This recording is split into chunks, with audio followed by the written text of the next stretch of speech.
প্রত্যেকের প্রতি আমাদের কৃতজ্ঞতা। বিশেষ করে আপনারা জানেন এই আন্দোলনে এখন পর্যন্ত যে তথ্য অনুযায়ী প্রায় 4 শতাধিক আমাদের ভাই বোনেরা শহীদ হয়েছে। আমার ধারণা সেই সংখ্যা আরো অনেক, এবং এখনো চিকিৎসাধীন অবস্থায় অনেকে মারা যাচ্ছে। কাজে আমাদের সেই বীর শহীদদেরকে, এই দ্বিতীয় মুক্তিযুদ্ধের বীর শহীদদেরকে সম্মান জানানোর জন্য যে যেখানে আছেন আমরা একটি নীরবতা পালন করতে, তার আগে সুশৃঙ্খলভাবে আপনারা অলিগলি থেকে সামনে একটু দাঁড়ান, আপনারা সোজাভাবে পরস্পর একটু সুন্দরভাবে দাঁড়ান। আমরা আমাদের এই শহীদদের স্মরণে আজকের এই সম্প্রীতির সমাবেশ থেকে আমরা এক মিনিট নীরবতা পালন করতে চাই। থাকা অবস্থায় আমাদের সাথে জামাতের সেক্রেটারি জেনারেল মিয়া গোলাম পরোয়ার, বিএনপির সিনিয়র যুগ্ম মহাসচিব দুরুল কবির রিজভী ভাই সহ অনেক সিনিয়র নেতৃবৃন্দ ছিল। আমরা সবসময় নামাজ আদায় করেছি, একত্রে মনোজাত করেছি, জেলখানাতেও ওনার কাছে একটা কথা ওনার কাছে পরিষ্কার ভাবে বলেছিল, আল্লাহ আপনি এই জাতির জন্য উত্তম ফয়সালা দিয়ে দেন, এই জাতির যেই পথে মুক্তি পাবে আপনি সেই ব্যবস্থা করে দেন। আপনার আমাদের সকলের দোয়া হয়তো কারণ দোয়া কবুল করেছে, তার ফলে এই প্রাচীর শক্তি পতন ঘটানো সম্ভব হয়েছে। নিশ্চয়ই আপনারা ভুলে যাননি সমস্ত আন্তর্জাতিক শক্তিগুলো, বিশেষ করে বাংলাদেশের প্রশ্নে আমাদের প্রতিবেশী রাষ্ট্র ভারত গত 15 বছর ধরে যেভাবে নগ্ন হস্তক্ষেপ করে আসছে, নির্বাচনগুলোতে এবারে প্রভাব বিস্তার করে আসছে। 14 সালের বিনা ভোটের নির্বাচনকে জারিবাই করার জন্য ইন্টারন্যাশনালি তারা ওকালতি করেছে। 18 সালে এই কারচুপি নির্বাচনের সেটা ভারতীয় গোয়েন্দা সংস্থার সহ এখানকার এজেন্ট সহ বিভিন্নভাবে করেছে। 24 সালেও সমস্ত ওয়েস্টার্ন কান্ট্রি যখন বাংলাদেশে একটা অবাধ সুষ্ঠু নিরপেক্ষ নির্বাচনের কথা বলেছে আমাদের প্রতিবেশী রাষ্ট্র ভারত, তখনও কিন্তু এই প্রাচীর শক্তির পক্ষে অবস্থান নিয়েছে। এখানে সদর কূটনৈতিক বিনায়ক রঞ্জন চক্রবর্তী থেকে শুরু করে সদর প্রতিরক্ষা মন্ত্রী সাহেবরা এখানে এসে আওয়ামী লীগের পক্ষ ওকালতি করেছে। অনেকেই বলেছিল ভারত একটা বৃহৎ শক্তি রাষ্ট্র শেখ হাসিনার পাশে আছে, চীন ফাইন্যান্স করছে, রাশিয়া আমেরিকাকে বিল করার জন্য শেখ হাসিনার পাশে আছে, কাজী শেখ হাসিনাকে ওরা হটানো যাবে না। কিন্তু ওই যে আল্লাহ বলছে আল্লাহ নাই তুমি আর পাই, শেখ হাসিনাকে আল্লাহ নাই বাংলাদেশের দায়িত্ব দিতে। এটা কেউ কল্পনা করেছেন এত প্রতাপশালী নারী প্রধানমন্ত্রী কয়েকদিন আগে দাম্ভিকতার সাথে বলেছিলেন শেখ মুজিবের কন্যার দেশ ছেড়ে পালায় না। পরে কি হয়েছে? এখন লোকজন স্লোগান দেয় পালাইছে রে পালাইছে, পালাইছে রে পালাইছে, শেখ হাসিনা পালাইছে। কাজে আমরা পরিষ্কার ভাবি আমাদের আজকের এই সমৃদ্ধির সমাবেশ থেকে, আজকের এই সমাবেশ আমরা করছি কেন? আমরা দেখছি যে আজকে যেই ছাত্রতা, যে সত্য নিয়ে একটা সহনশীল মানবিক সমৃদ্ধ গণতান্ত্রিক বাংলাদেশের সত্য নিয়ে তারা যে মুক্তির লড়াই সংগ্রাম করেছে, সেই মুক্তির লড়াই সংগ্রামে দুষ্কৃতিকারীরা একটা নৈরাজ্যকর পরিস্থিতি সারা বাংলাদেশে তৈরি করতেছে।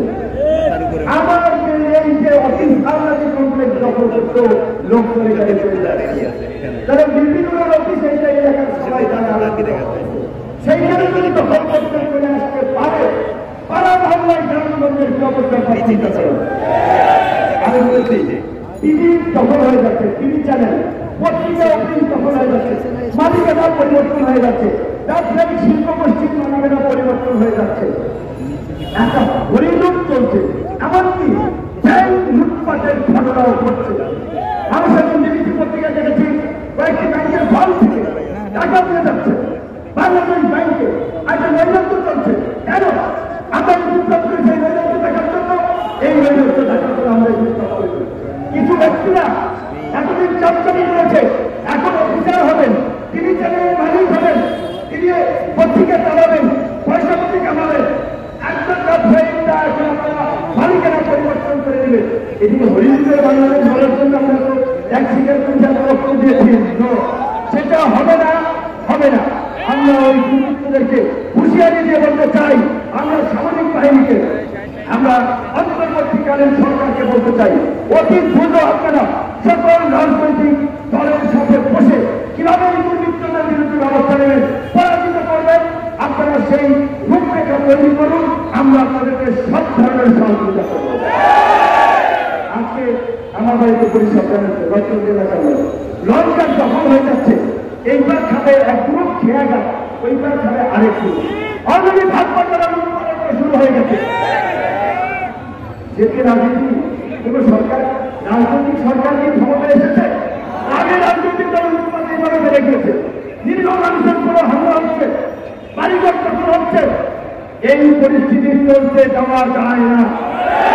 তাই আমি ছাত্রদল থেকে বলবো, এই বিপ্লবকে যারা নচ্ছেদ করতে যায়, বৃহৎ বিপ্লবে পরিণত করতে চায়, তাদের বিরুদ্ধে পাড়া মহল্লায় সম্প্রীতি সমাবেশ করে এইভাবে নাগরিক সচেতন করেছে। মানব, সাংবাদিক, প্রশাসন সকলকে নিয়ে দুর্বৃত্ত প্রতিরোধ কমিটি গঠন করতে হবে। আজকে পুলিশের চেইন অফ কমান্ড ভেঙে পড়েছে। আবার অন্যান্য প্রতিষ্ঠানগুলোর প্রধানরা গা ঢাকা দিয়েছে। তাই অন্তর্বর্তীকালীন সরকারকে অনতি বিলম্বে প্রশাসনে একটা শৃঙ্খলা ফিরিয়ে আনতে হবে।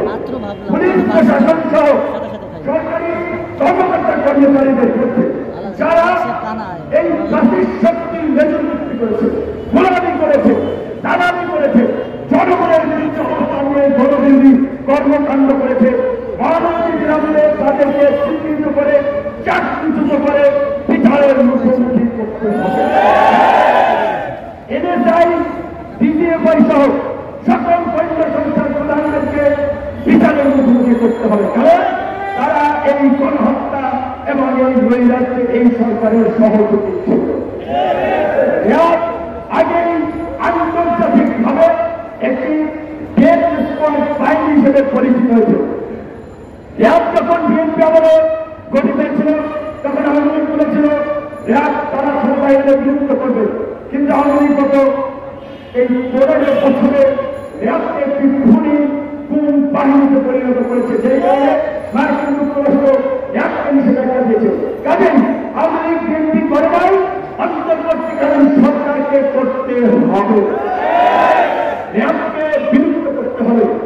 র্যাবের মতো এই রকমের যে কোনো বড়দিনী বাহিনী, গুম বাহিনী আইনের সরকারে তৈরি না হয় সেই পদক্ষেপ নিতে হবে। এবং আমরা আশাবাদী স্বরাষ্ট্র আপনার মন্ত্রণালয়ের যিনি দায়িত্ব উপদেষ্টা ব্রিগেডিয়ার সাহেব সাহেব তিনি সেটা করতে পারবেন, কিন্তু তিনি একা পারবেন না যদি আমরা সহযোগিতা না করি।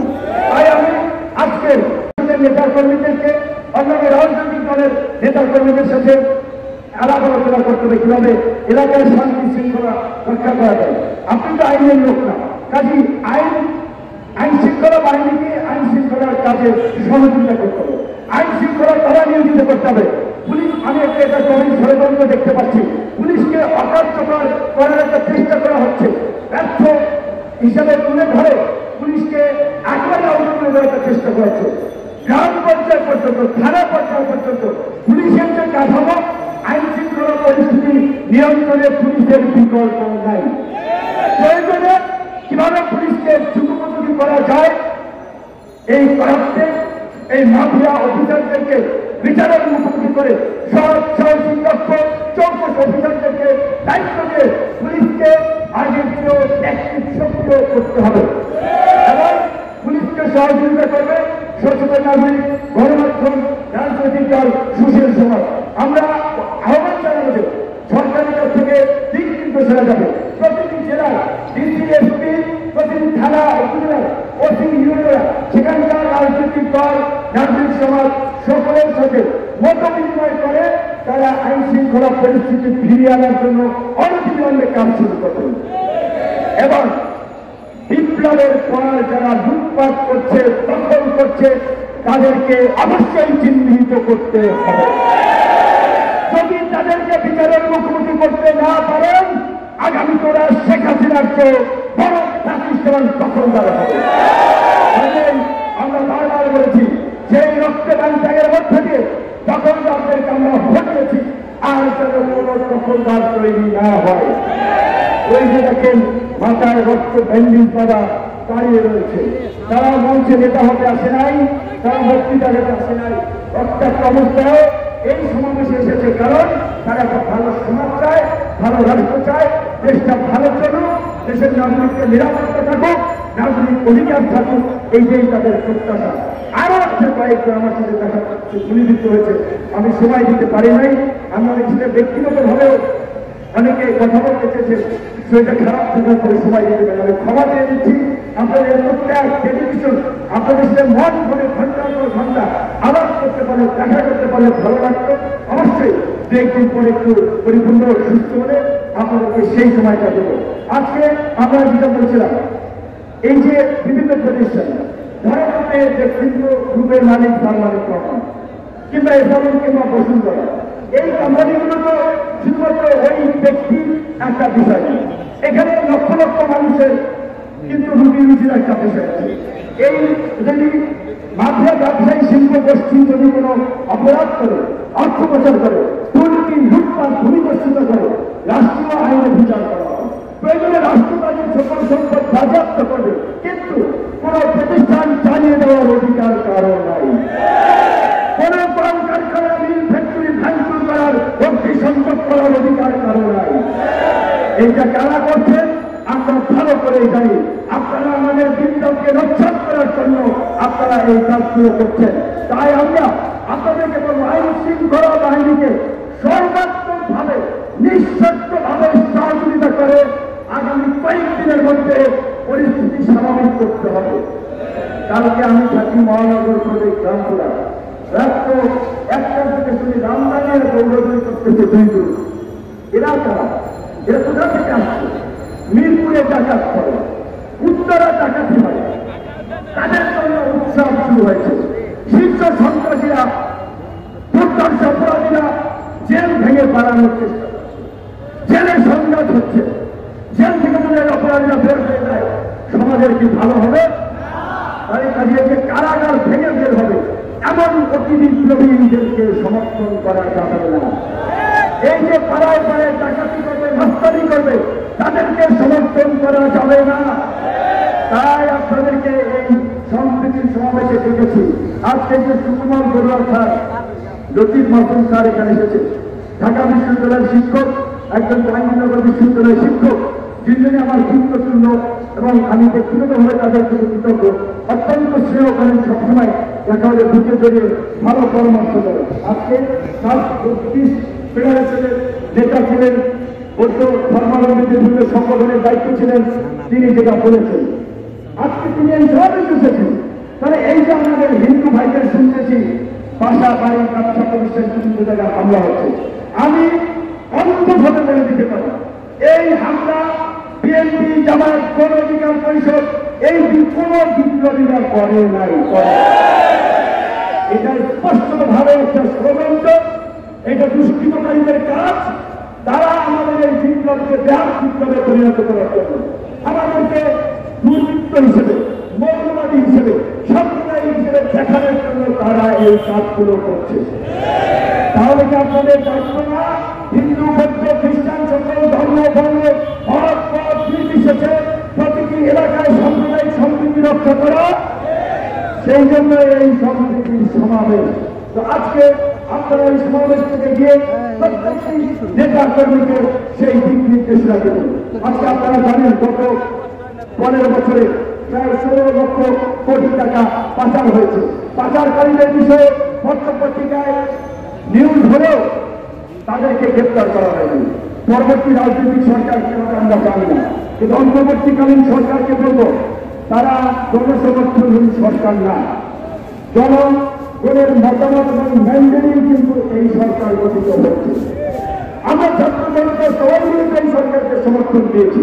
তাই তারা জুডিশিয়াল সিস্টেমের পুনর্গঠন, দুর্নীতি দমন কমিশন, মানবাধিকার কমিশন, তথ্য কমিশন, এরকম সাংবিধানিক প্রতিষ্ঠানগুলোকে শক্তিশালী করা, গণতান্ত্রিক প্রাতিষ্ঠানিক রূপদানের জন্য নির্বাচন কমিশনকে, আদালতকে পাকিস্তান ভারত যেভাবে শক্তিশালী করছে, তার চেয়ে বেশি ক্ষমতাকে শক্তিশালী করতে হবে। আমাদের বিচার বিভাগ নামে মাত্র স্বাধীন বলা হচ্ছে, নির্বাহী বিভাগ থেকে আলাদা, প্রকৃতপক্ষে নির্বাহী বিভাগ থেকে আলাদা নয়। কাজী এই সুপ্রিম আপনার উচ্চ আদালত, নিম্ন আদালতের যে নিয়োগ, তাদের আপনার বিরুদ্ধে শাস্তিমূলক পদক্ষেপ নেওয়া, যেটা সিনেটে কথা বলতে গিয়ে শেষ পর্যন্ত চাকরি হারিয়েছে, সেই বিষয়ে আমাদেরকে পদক্ষেপ, বিচারকদেরকে কারো মুখে কি যেন থাকতে না হয়। কাজে তার জন্য একটা সময় লাগবে। এত অবৈধ হয়ে আগে বিভ্রান্তি ছড়ালে, বিভ্রান্তিকর কথা বললে, রাজনৈতিক বিরুদ্ধে রাজনৈতিক মহলে মিশ্র প্রতিক্রিয়ার সৃষ্টি হবে, জাতীয় সিদ্ধান্ত হবে। আমরা পরিষ্কারভাবে বলি, অন্তর্বর্তীকালীন সরকারের যে নির্দিষ্ট সময় প্রয়োজন তারা রূপরেখা সহ জাতির সামনে উপস্থাপন করবে, আমরা রাজনৈতিক দল অবশ্যই সেখানে সমর্থন করব। কথা হচ্ছে অন্তর্বর্তীকালীন সরকার হয়েছে, আগামীতে আমাদের প্রত্যাশা অনুযায়ী একটা অবাধ সুস্থ নিরপেক্ষ নির্বাচন করবে, নির্বাচিত প্রতিনিধিদের কাছে ক্ষমতা হস্তান্তর করবে। কিন্তু গত 15 বছরে এই ফ্যাসিস্টরা জনগণের উপরে নির্যাতন, নিপীড়ন, খুন চালিয়ে এই বাংলাদেশকে একটা নরকের বাংলাদেশে পরিণত করেছিল, তাদের কি হবে? ফ্যাসিস্ট এবং ফ্যাসিস্টের দোষরদেরকে আইন করে নিষিদ্ধ করতে হবে। জার্মানিতে, নাৎসিরা, ইটালিতে এইভাবে যেভাবে নিষিদ্ধ হয়েছিল, পরিষ্কারভাবে এই ফ্যাসিস্ট শক্তি এবং তার দোষরদেরকে নিষিদ্ধ করতে হবে। সেটা করবে আমাদের এই ম্যান্ডেট, জনগণের ম্যান্ডেট দিয়ে ক্ষমতায় বসা অন্তর্বর্তীকালীন সরকার। আমরা তাদের কাছে দাবি জানাই, একই সাথে আমাদের খাতি, আমাদের বন্ধু রাষ্ট্র, প্রতিবেশী রাষ্ট্র বহুবার আমরা কিন্তু প্রতিবেশী সরকার প্রতিবেশী সরকার বানাবো। তো এই প্রতিবেশীর সাথে আমরা ভালো সম্পর্ক চাই, তারাও চাই। প্রতিবেশীর সাথে আমাদের চুক্তি আছে, বন্দি বিনিময় চুক্তি। অনতি বিলম্বে শেখ হাসিনাকে বাংলাদেশের নবনির্বাচিত সরকারের কাছে ফিরিয়ে দিতে হবে। শেখ হাসিনার বিচারের মাধ্যমে বাংলাদেশ সহ সারা বিশ্বের ইসলামের ভ্রমণ হয়ে গেল, আর কেউ জনগণের বিরুদ্ধে গুলি চালিয়ে গণহত্যা করে ক্ষমতায় থাকার দুঃস্বপ্ন। ভারতকে পরিষ্কারভাবে বলতে চাই, সম্পর্কের ছন্দপতন যদি না করতে চান, শেখ হাসিনাকে কোন দেশে পাঠাবেন এই সমস্ত প্রশ্ন ওকালতি না করে অনতি বিলম্বে বাংলাদেশে ফেরত পাঠান।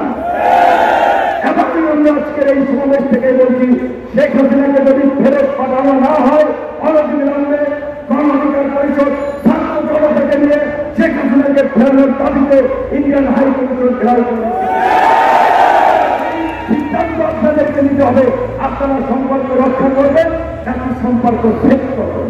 কিন্তু আমাদের জন্য পরিষ্কার, আমরা সবার সাথে সম্পর্ক রেখে সামনে এগিয়ে যেতে চাই।